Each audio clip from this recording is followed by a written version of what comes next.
Hello les petits amis, j'espère que tout le monde va bien en ce début de semaine. Alors petite revue spéciale retour vers le passé avec pour aujourd'hui donc la présentation d'un Transformers issu d'une gamme que j'affectionne tout particulièrement, donc à savoir la collection Transformers Prime et donc plus particulièrement de la version collector du Dark Energon Megatron. Voilà, donc sans plus tarder, je vais prendre la parole et je vous rejoins tout de suite. Et quant à mon mini-moi, il vous donne sans doute rendez-vous tout à l'heure. Allez, bisous les petits amis, à tout de suite.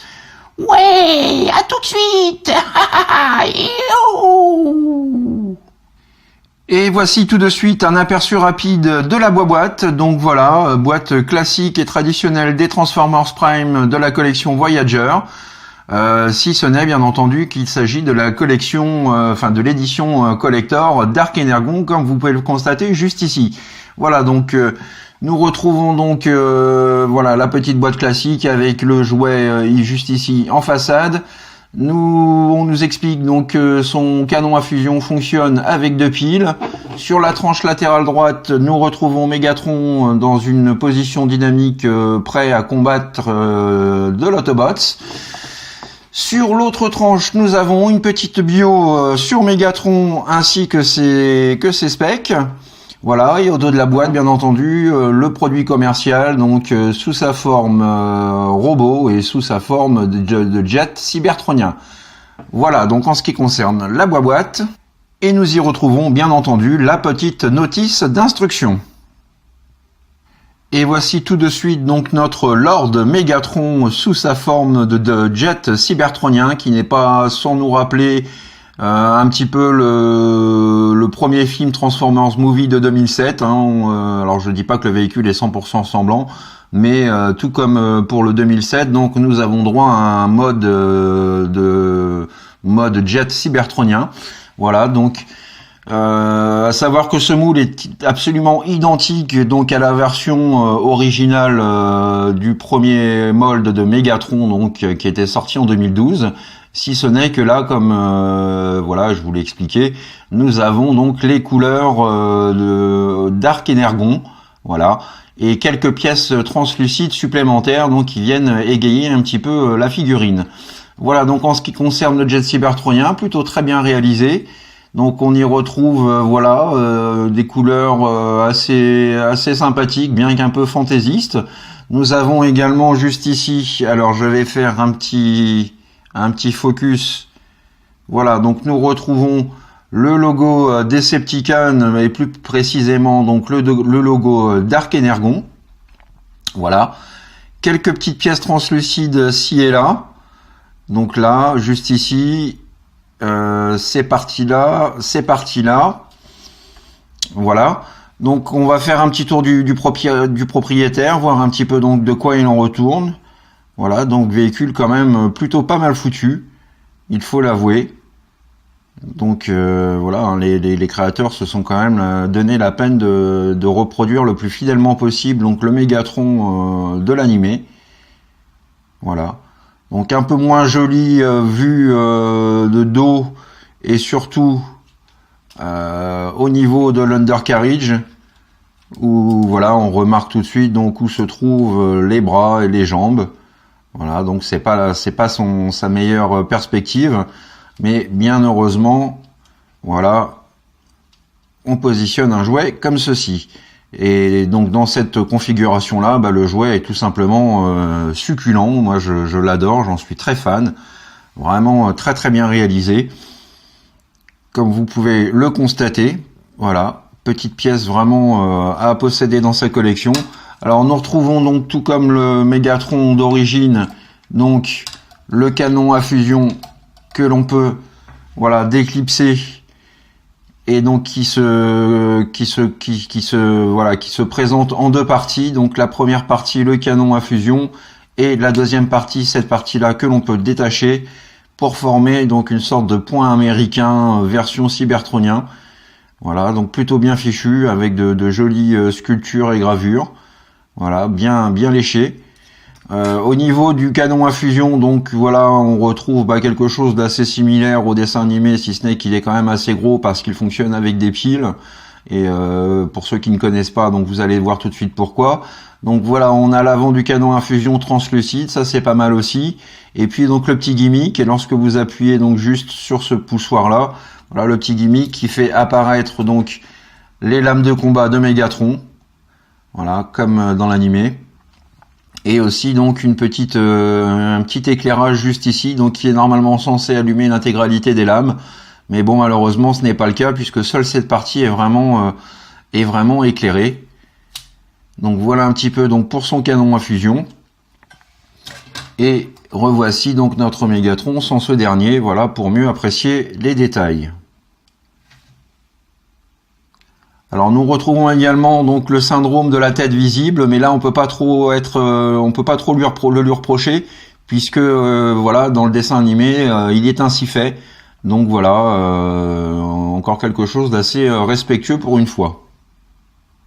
Et petite photo de famille donc auprès de la version d'origine, voilà, de Megatron.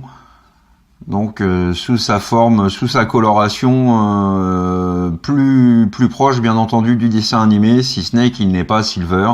Voilà, c'est ce que j'ai toujours regretté sur cette figurine là. Mais bon, mis à part ça, voilà, ça reste quand même un véhicule quand même très bien fichu. Alors passons à présent donc à l'étape transformation. Donc pour cette dernière, nous allons commencer tout d'abord par déclipser le canon à fusion, comme ceci.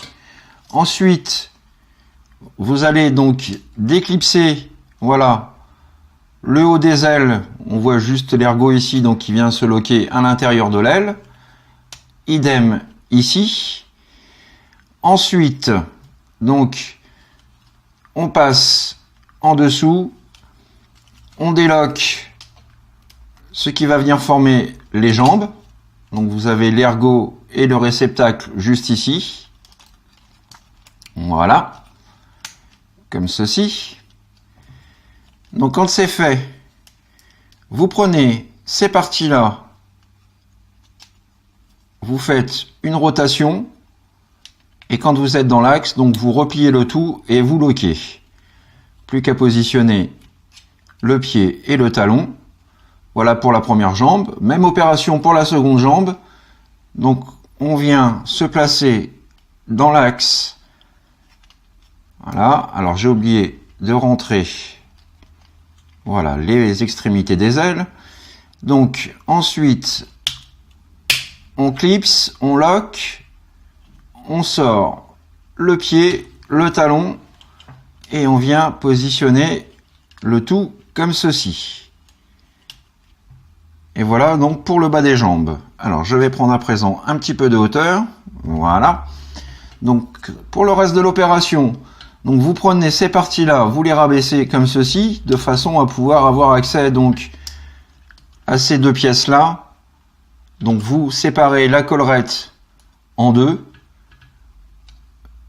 Vous la faites basculer complètement. Et vous soulevez ces deux pièces-là comme ceci. Et juste avant, donc vous n'oubliez pas de rentrer, voilà, le réceptacle du canon à fusion dans le mode alternatif. Voilà. Donc quand c'est fait, vous prenez toute la partie du slibard, vous la rabattez sur elle-même, vous prenez cette pièce-là, vous la remontez et vous la loquez. Et plus qu'à loquer le slibard. Voilà qui est fait. Ensuite, nous allons alors déloquer les deux bras, les sortir, donc les déloquer aussi, les déclipser ici. Donc vous avez un ergot assez proéminent juste là qui vient dans ce réceptacle juste ici. Même opération ici. Voilà. Ensuite, donc, on va remonter ça. On va commencer à faire, donc, à replier le tout. On n'oublie pas, donc, juste ici, au niveau, alors si je me mets devant la caméra, ce sera plus lisible. Donc, au niveau de cette partie-là, vous avez une double charnière. Donc, vous sortez complètement, voilà, l'épaule, comme ceci et comme cela. Plus qu'à rabattre le tout, à loquer donc le dos. Vous prenez ces parties-là, vous les remontez de façon à former la cuirasse du chest, comme ceci. Et ensuite, vous avez deux petits ergots au niveau des épaules, donc qui viennent se loquer juste ici. Voilà, donc pour le premier bras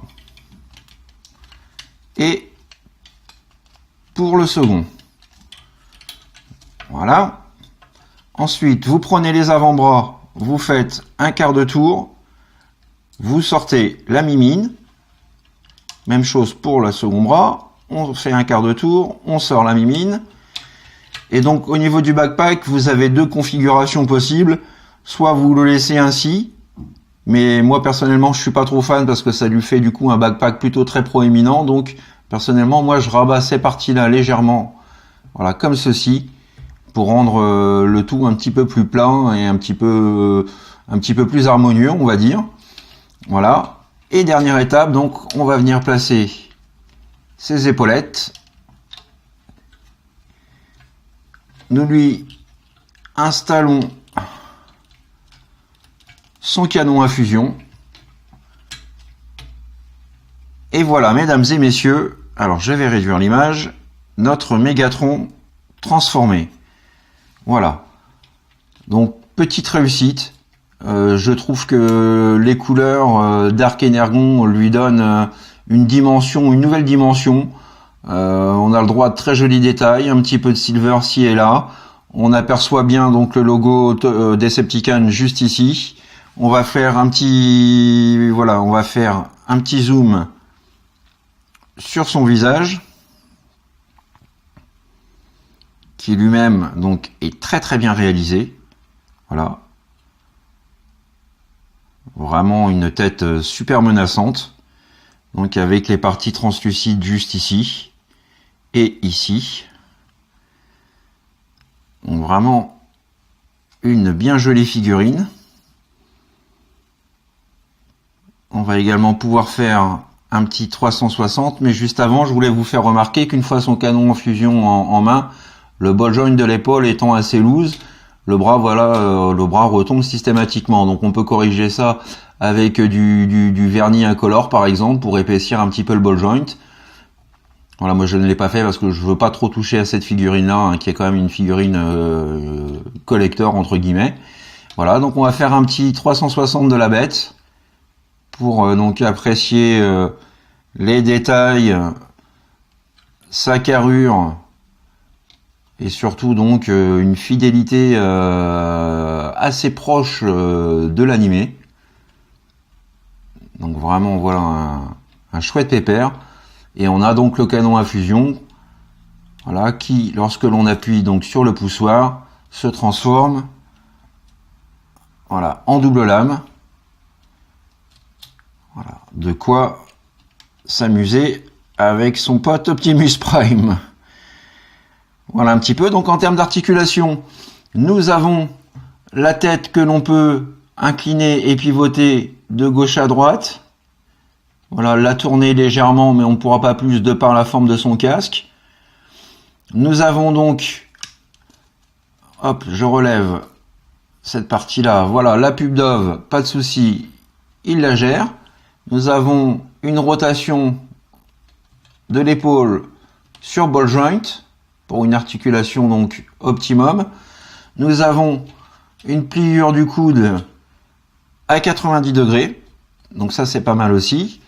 Nous avons donc de par la transformation la possibilité, voilà, de bouger et de positionner différemment donc la main. On va s'attarder aussi un petit peu donc sur la finition de la main, voilà, donc avec ses doigts en forme de griffes. Donc là encore du beau travail de sculpture et de moulure, je trouve. Alors, on continue dans les articulations, donc avec la pub, avec la position du moins JCVD. Donc grand écart facial, pas de souci. Grand écart latéral, là encore, il assure la pose. Nous avons une articulation du genou à plus de 90 degrés. Voilà, pour lui donner des positions assez dynamiques. Et nous avons donc également, voilà, le pied et le talon que l'on peut bouger et orienter. Voilà, donc vraiment pas grand chose à dire de négatif au niveau des points d'articulation. La figurine est vraiment bien peaufinée, surtout voilà, surtout dans cette colo Dark Energon. Alors nous avons donc la possibilité, comme je vous le disais tout à l'heure, de pouvoir y fixer son arme. Alors donc on la place à l'intérieur de la main, comme ceci, et on vient loquer sur le côté de l'avant-bras. Et voilà donc Mégatron prêt à en découdre avec Optimus. Alors petit plus non négligeable également, c'est que comme je vous l'expliquais, donc nous avons des parties translucides. Alors je vais essayer de voir si ma petite lampe fonctionne bien et fait bien son office. Voilà, donc on peut remarquer, vous voyez, les épaulettes en translucide. Alors l'avant du chest, je sais pas si on va voir grand chose. Voilà, donc qui est également translucide. Les avant-bras, tout comme la première version. Nous avons également donc ces parties-là translucides. Donc vraiment, voilà, pas mal du tout. Même si comme les autres modèles de cette gamme, j'aurais aimé avoir un Mégatron entièrement translucide. Ça aurait été vraiment le pied total. Petit comparatif à présent en mode robot auprès de la version d'origine voilà, de Mégatron. Voilà, donc il n'y a pas à dire, hein, ce plastique translucide et ces couleurs plus sombres le rendent pour moi quand même plus badass. Et dernier petit comparatif donc auprès de la version Dark Energon de Knockout, voilà. Donc pour un display aux petits oignons, vraiment très très bien foutu.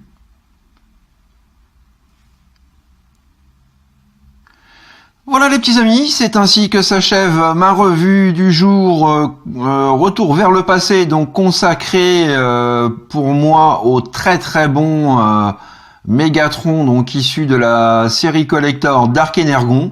Voilà. Donc j'espère que cette revue vous a plu, vous a permis de découvrir ou de redécouvrir donc un personnage quand même emblématique. Voilà, pour tout fan de la série comme moi, Transformers Prime, c'est une pièce à posséder. Donc je ne peux que vous la conseiller. Voilà, n'hésitez pas surtout à laisser vos commentaires et vos petits pouces bleus qui font toujours bien plaisir. Je vous donne pour ma part rendez-vous samedi pour de nouvelles aventures Transformers, donc à savoir la présentation d'un nouvel Autobots issu de la gamme siège War for Cybertron Trilogy. Voilà, d'ici là, portez-vous bien, passez une bonne semaine, plein de courage pour vous, et puis à très bientôt. Allez, gros bisous les petits amis, bye bye, tchuss. Quoi? Qu'est-ce qu'il y a? Tu me cherches?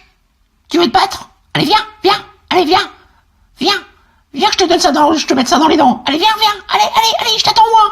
Je suis un fou, moi. Tu me connais pas, moi, je suis un cinglé, moi.